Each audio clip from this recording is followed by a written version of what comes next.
Gracias, Pablo. Vamos a hablar de las consecuencias de la pandemia. En este noticiero profusamente se abordó la cuestión de la educación. ¿Se estará por recuperar el ámbito educativo que conocíamos antes de la pandemia? Antes de que el COVID se instalara entre nosotros, teníamos un sistema de educación y ahora tendremos otro inevitablemente. ¿Qué consecuencias produjo la pandemia en los ámbitos académicos? Bueno, de todo esto están investigando en la Universidad Nacional de Río Cuarto especialistas. Al frente de esa investigación está Dayana Rigo, a quien saludamos. Un gusto, buenas noches, ¿cómo le va? Hola, buenas noches, Guillermo, un gusto. Bueno, ¿por dónde le gustaría empezar? A mí me motiva como primera pregunta saber si es cierto o si está dentro de un análisis fundado la idea de que este año y medio de pandemia implicó un año y medio de retraso en la educación. Si se ha perdido ese tiempo.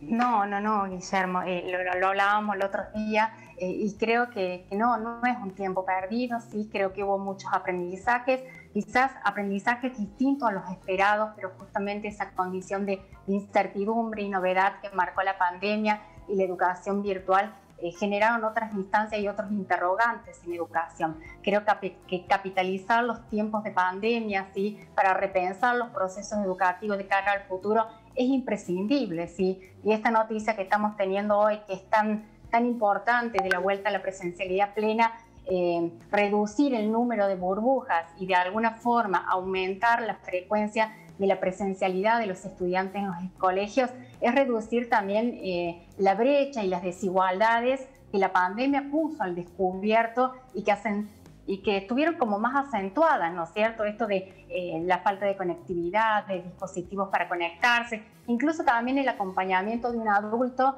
en aquellos niveles educativos donde era necesario porque los padres tenían que salir a trabajar.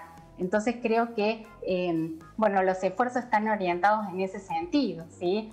Habrá que ver cuáles son las posibilidades de cada edificio y de cada institución para amoldarse a este protocolo, ¿sí? Pero confío plenamente en que las instituciones trabajan seriamente en eso para garantizar esos procesos de educación, ¿sí? Y afianzar lo que se venía desarrollando en la virtualidad ahora en la presencialidad. ¿Y cuál es el medio vaso vacío de la educación en pandemia? Bueno, creo que los lazos afectivos, sí, que también ahí se nombraba de alguna u otra forma, es una materia pendiente, sí. Hemos visto durante la pandemia muchos comportamientos, sí, que han afectado al desarrollo normal de las infancias, sí. Creo que eso hay que prestar atención, esos niños que al principio de la pandemia disminuyeron la posibilidad del contacto con los pares, ¿sí? El aprendizaje social, con lo cual volver al colegio y poder interactuar con los pares es fundamental para que tanto el desarrollo cognitivo como afectivo tenga lugar en las escuelas, ¿sí? Y en las universidades, por supuesto, ¿no? Creo que eso es fundamental, ¿sí? No solamente pensar que el aprendizaje es algo cognitivo, sino que también hay emociones y afectos que se ponen en juego y eso es fundamental, ¿sí? Había antes de la pandemia una idea de que la tecnología tenía que incorporarse a la manera de enseñar como una herramienta fundamental, pero la verdad que se utilizaba muy poco.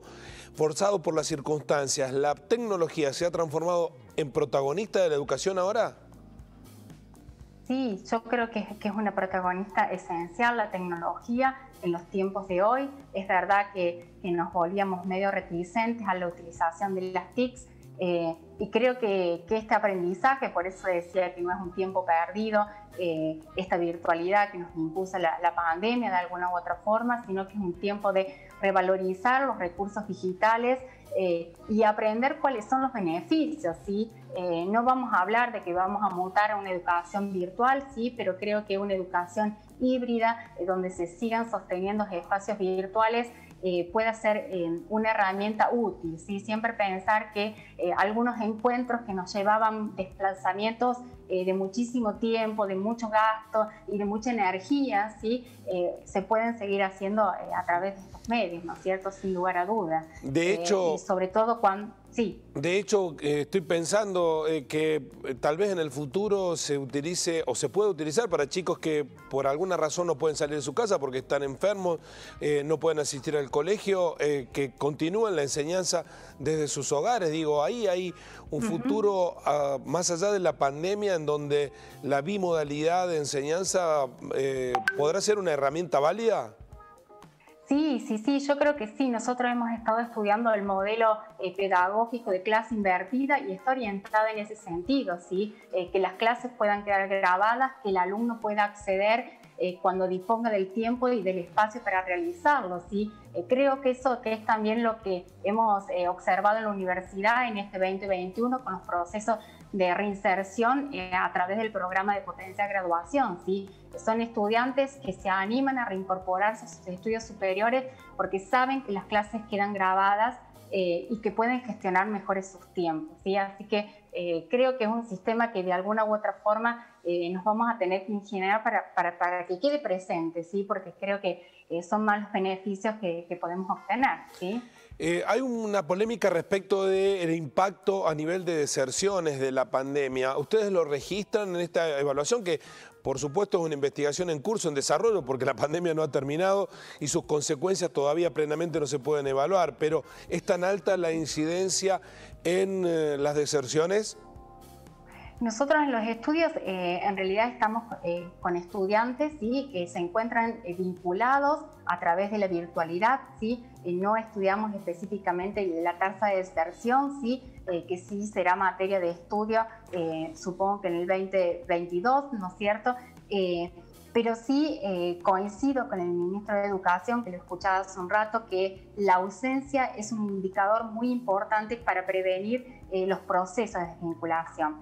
Cuando advertimos que un alumno no se conecta a una clase o que no asiste a una clase por varios encuentros, bueno, hay que estar pendientes de eso, hay que contactar, hay que ver qué es lo que está sucediendo en ese trayecto, en esa historia, para que no haya una desvinculación permanente, ¿sí? Que eso que transcurre esporádicamente no se profundice, ¿sí? Sin lugar a dudas que hubo deserción, ¿sí? Del año que viene creo que vamos a tener más certezas acerca de las estimaciones de esa tasa. Y finalmente, doctora, pensando en la educación que viene, ¿tendremos una educación distinta? ¿Será mejor, peor que la que vivíamos antes de la pandemia? Espero que sea mejor, ¿sí? Creo que hemos aprendido muchísimas lecciones, ¿sí? La temporalidad que teníamos, esa de larga duración, de rutinas y ritos, se rompió, hubo una ruptura muy importante y eso implicó construir una nueva práctica educativa. Creo que de la virtualidad nos llevamos un montón de herramientas y recursos que nos permiten pensar uno de los elementos centrales de los diseños de una clase, que es la evaluación. Creo que la evaluación es uno de los aspectos que más cambió en la virtualidad. También el cómo fusionar, como decíamos hace un rato, los recursos digitales, las TIC, ¿no es cierto? Hay un montón de aplicaciones que hacen mucho más dinámica a las clases, que las hacen mucho más novedosas, que generan otros procesos de participación en los estudiantes y esos son indicadores claves del compromiso académico. Si logramos eso, vamos también por muy buen camino a que los estudiantes concluyan sus estudios superiores. Gracias, doctora, muy amable. Gracias a ustedes. Buenas noches, así son las cosas.